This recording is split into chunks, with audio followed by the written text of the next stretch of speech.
Hi! Good morning! Kung naalala ninyo kanina, nga nag-demonstrate ako dun sa aking pagsa na flying fish, ngayon naman ay meron na naman akong ipapakita sa inyo, isda na naman na paksiw. Kaya bago ang lahat guys, pakilala ko muna sa inyo ang aking kambal na anak na bunso na si Coco. Hello! Ayan ang aking anak na bunso na si Coco. Yun ang aking cameraman, editor, at ano pa yun? Videographer. Videographer. Pero mo guys, ang dami, alam niya lahat yung mga dapat niyang gawin, di ba? Yun ang role niya. Kaya, yan guys. Ngayon pakilala ko siya sa inyong lahat guys. Siya yung aking anak na bunsong kambal. Na may kambal siyang babae na si Kaka. Kaya, ayan. Hindi, wala dito yung kanyang kambal, kaya kami dalawa lang muna. Ayan, magpapakita kami sa aming lulutuin ngayon. Yun yung banibagong paksiw na naman. Kaya kung hindi kayo nagkakamali, bakit si Ate Beth ay lagi na lang paksiw ang niluluto, paano yun ang aming paborito. Eh, yun ang paborito naming menu sa aming karinderya. Kasi sikat na sikat yung aming karinderya sa mga paksiw na isda. Dinadayo kami. Kaya, yan guys, ha? Okay. Ayan. Ayan ang aking gagawin ngayon, guys. Ayun.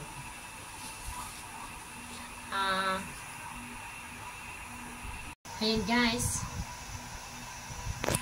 Ayan guys ha. Ito yung paksiw. Ayan. Pakikita ko sa inyo yung paksiw na yun. Yung small fishes.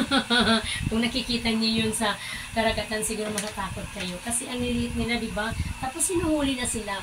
Ngayon guys, naghugas naman ako ng kamay. Kanina pa ako naghugas ng mga kung ano-anong mga ingredients dito sa akin niluluto. Kaya malinis naman yung kamay ko guys. Kaya no. Hugas ko ulit ha. Kasi kakamayin lang natin kung paano magtimpla yung paksiw. Kung titimplahan natin ito guys. Kaya lang na paksiw na fishes, small fishes. Ayan no.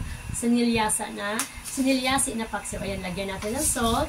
Ayan, medyo marami. Parang medyo malinamnam. At saka ano siya.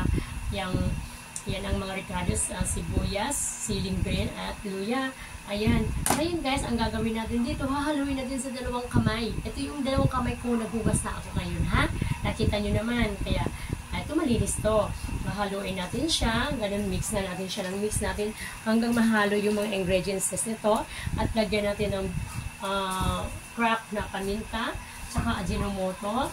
Konting ajinomoto lang. Ayan, konti lang. At saka magic sarap. Wala na yung magic sarap. Ayan guys, konti lang naman ang magic sarap. Hindi naman masyadong advisable yung magic sarap sa pagluluto. Kaya ayan. Ayan ha. Tapos, ngayon, babalutin natin ito guys sa maliliit na dahon. Ito yung dahon na ating paglalagyan nito. Kaya, ayan. Maya-maya konti, ipapakita ko sa inyo kung paano ito babalutin ha. Okay. Ayan, simulan ko na magbalot ng ating paksiw na maliliit. Ito yung dahon, binalot ko na. Ayan, napakabilis lang ito gawin guys. Kung marunong ka talaga sikaso or mag-prepare nito, madali lang ito guys. Ayan no. Dan, yung dahon, mahimayin mo na siya. Parang hindi na ikaw maabala kung paano ha. Ito, ayan ang dahon. Tapos, tupiin mo siya sa dulo, tapos ipasok mo yung maliliit na isda. Yan. Yan ha. Yan. Balot. Tapos, lapag dito sa ating lutuan. Kaserola. Yan. Tupi mo yung dito. Parang pasok sa loob. Tapos, ganon. Lagyan mo siya ulit. Kamay lang. Kamay lang. Basta malinis lang yung kamay. Walang problema. Ayan, ha. Balot. Tapos, tupi. Lagay. Ulit lang yan, guys. Alam niyo ba guys, itong hanap buhay ko na to, hindi ko talaga to pwedeng ipagpalit kahit anong hanap buhay. Simpleng buhay lang to. Simpleng hanap buhay, simpleng buhay lang din yung naghanap buhay. Kaya, yan, hindi to pwedeng biglang pera, mag-sacrifice ka muna bago ka kulong. Ito yung marangal na hanap buhay na kahit paano, ginawan mo ang idea kung paano mo gawin at kumita ng pera sa mga ayos na paraan. Diba? Ayan. Ito. Ang paghanap buhay ng isang pagkain ay napakahirap kasi maraming proseso. Hindi lang ito, mamalengke ka, lilinis, magluluto, magtitinda, magsiserve bago kumita.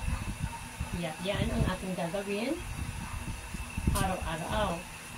Sa bagay, bawat tao ay may kanya-kanyang diskarte sa buhay. Yan. Medyo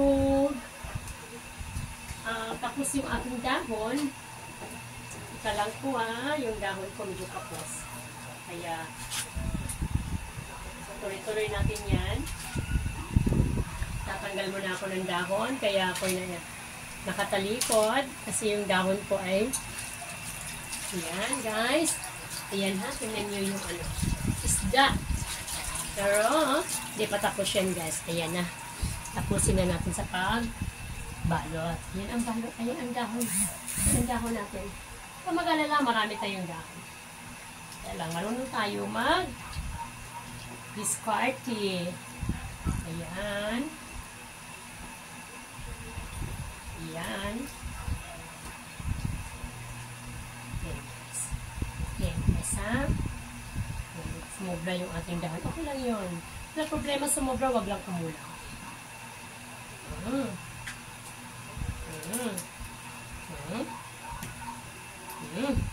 Balot. Malinis ang kamay ko guys. Baka sabihin nyo hindi malinis ang kamay ko ha.